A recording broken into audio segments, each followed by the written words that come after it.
आप देख रहे हैं जन कल्याण एक्सप्रेस न्यूज। लीलावती रामगोपाल सरस्वती विद्या मंत्री की छात्राएं थाना प्रभारी मुकेश सोलंकी से कानून की जानकारी लेते हुए देखी गई, जिसके अंदर थाना अध्यक्ष मुकेश सोलंकी ने बारीकी से अलग अलग व्यवस्थाओं को देखते हुए सभी की कानून प्रक्रिया तरीके से बताई। एक लास्ट क्वेश्चन ये भी है कि जो स्पैमर्स होते हैं, हैकर्स होते हैं या फिर जो ऑनलाइन रिलेटेड केस होता है, इनका भी मतलब कोई अलग डिपार्टमेंट होता है देखने का, या फिर यहीं पर पनिशमेंट जो है सब यही बताती हूँ जो बेटा थोड़ा तेज सकते मतलब जो होता है कि अपने बच्चों को गलत काम में बढ़ावा ना दे और सही से सिखाए चीज़ें बताएं।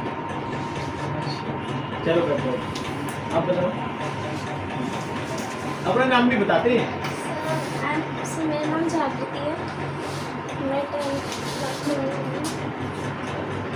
सर हमें अच्छी परवरिश दें, हमें झूठ के रास्ते पे ना ले जाएं,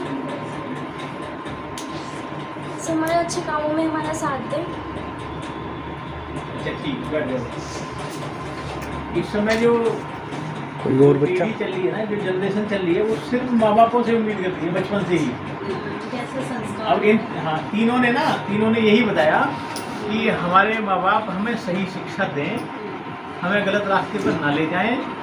और हो सकता है एक तो ये भी कहने वाली थी बहन जी कि हमारी सारी आवश्यकताओं की पूर्ति करें। इन्होंने रोक लिया। लेकिन बात ये है कि सही का मतलब क्या है।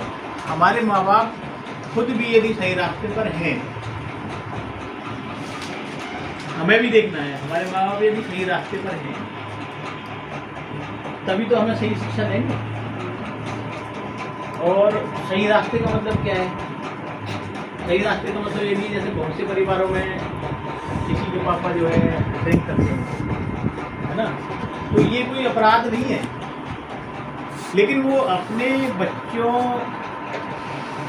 की आवश्यकताओं की पूर्ति करते हैं, सही समय पर फीस जमा करते हैं, अपनी पत्नी और अपने भाइयों का भी ख्याल रखते हैं।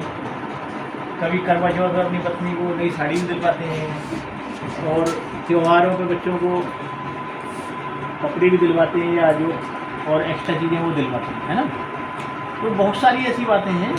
और हमें बचपन से क्या करना है, माता पिता के साथ हैं तो माता पिता का सहयोग भी करना है। ठीक, यदि आप सही हैं अपने रास्ते पर, तब भी ये हो जाता है कि हमने अपने माँ बाप का सहयोग कर दिया। मैं उसके लिए नहीं कह रहा कि हमारे माँ बाप खेत में जाके काम करते हैं, वहाँ जाकर के आप भी फावड़ा चलाएं, ऐसा नहीं। हम सही चल रहे हैं, हमारी कोई शिकायत नहीं है, तो हमारे माँ बाप ये कहेंगे कि जो हमारे बच्चे हैं, मैं उनसे बहुत संतुष्ट हूँ, हमें अपने बच्चों से कोई टेंशन नहीं है। इस बात की मुझे सबसे बड़ी संतुष्टि है। तो तब भी यदि हम सही हैं, तब भी हम अपने माँ बाप का सहयोग कर रहे हैं।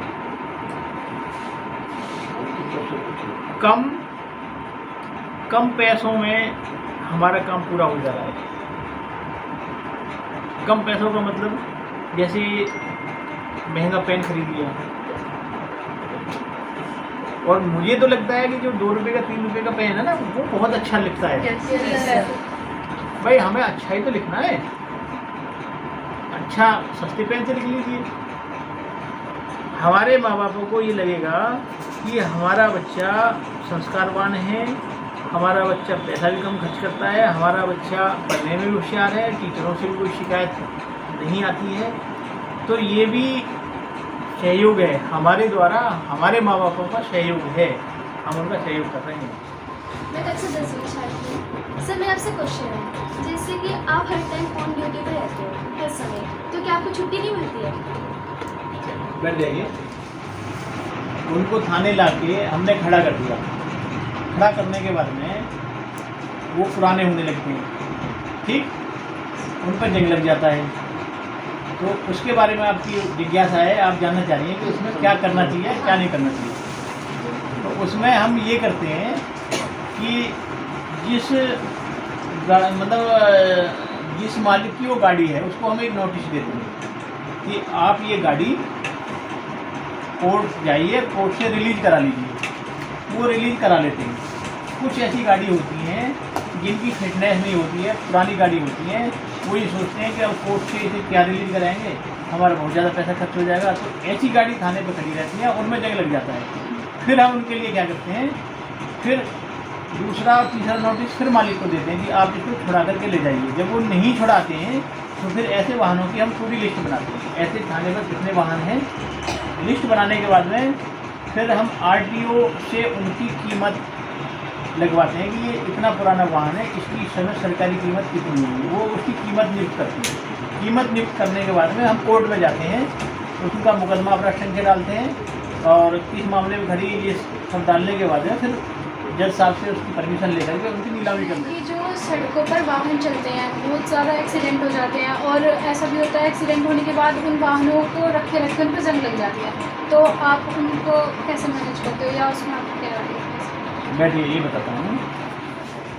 साइबर सेल से संबंधित थाने भी हैं हर ज़िले में, और साइबर सेल में बहुत एक्सपर्ट हमारे पुलिसकर्मी होते हैं और वो इस पर काम करते हैं। ठीक है, जैसे ऑनलाइन कोई कोड आया, आपको ऑफर दे दिया कि आपको 50 लाख रुपए मिलेंगे। एक बार मेरे साथ में भी ऐसा हुआ, मैं तो समझ गया था। तो उस समय ये हुआ कि आपको 22 लाख रुपए मिलेंगे, बल्कि 22 लाख रुपए की गाड़ी मिलेगी और आप 1500 रुपये फ़िलहाल हमारे अकाउंट में ट्रांसफ़र कर दीजिए। उसके बाद में आपको 12,000 कुछ बताया उन्होंने, 12,500 रुपये टैक्स जमा करना पड़ेगा। तो मैंने कहा भैया 12,000 की जगह 25,000 रुपये दूँगा, नगद दूँगा, वो गाड़ी लगा के पहले मुझे दे दूँगा। यानी पहले कोई भी कोड आए, प्रिया इधर आना जरा ऑफिस में।